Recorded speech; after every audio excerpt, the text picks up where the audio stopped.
Mardi 3 novembre 2020, chers internautes, merci de toujours regarder la revue de presse sur JDC Plus TV. Nous ouvrons cette édition avec Cameroun Tribune qui titre « Relâchement des mesures contre la Covid-19, ce n'est pas le moment ». Il souligne ensuite qu'alors que le vieux continent, l'Amérique également, enregistre une deuxième vague de contamination, le gouvernement, par la signature du ministre de la Communication René-Emmanuel Sadi, est monté au créneau hier lundi 2 novembre pour tirer la sonnette d'alarme et inviter les populations à renouer avec les habitudes de la première vague de contamination, entre autres le port systématique du masque, le lavage des mains et la distanciation physique dans les espaces publics. Retrouvez l'intégralité de son discours en page 5 du quotidien Cameroun Tribune, édition de ce mardi. Et puisque nous parlons Covid-19,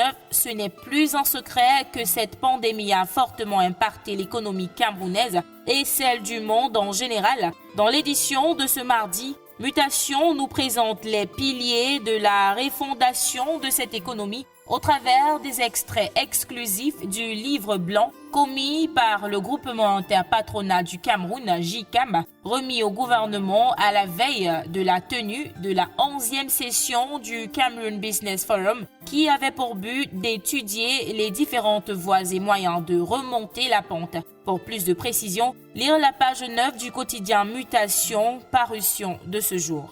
Dans ce même numéro, Mutation se fait le plaisir de raconter à ses lecteurs ce qui s'est réellement passé en Sam dimanche soir. Nous passons au quotidien Le Jour qui fait écho de l'élection du président du Bureau national de l'Association Communes et Villes Unies du Cameroun CVUC qui a lieu ce jour lors de l'Assemblée générale. Ils sont 3 candidats à battre campagne pour ce poste, le maire de Yaoundé 7, celui de Bel-El et celui de Woum. D'après Le Jour, le combat se livrera entre le maire de la commune de Yaoundé 7 et celui de Bel-El, Augustin Tamba et Aboubakarabo Wakili. Bonne chance en tout cas à tous les candidats.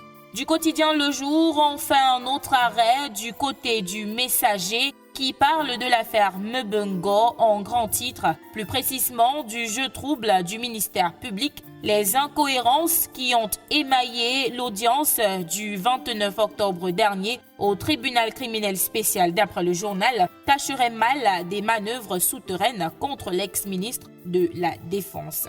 Refermons cette édition de la revue de presse avec l'essentiel du Cameroun qui s'intéresse à un sujet qui récemment a fait couler beaucoup d'encre et de salive, l'équilibre régional au concours administratif au Cameroun. Le billet hebdomadaire nous fait savoir que la Damawa a normalement 5%, le centre 15%, l'est 4%, l'extrême nord 18%, le littoral 12%, le nord 7%, l'ouest 13, le nord-ouest 12, le sud 5 et le sud-ouest 8.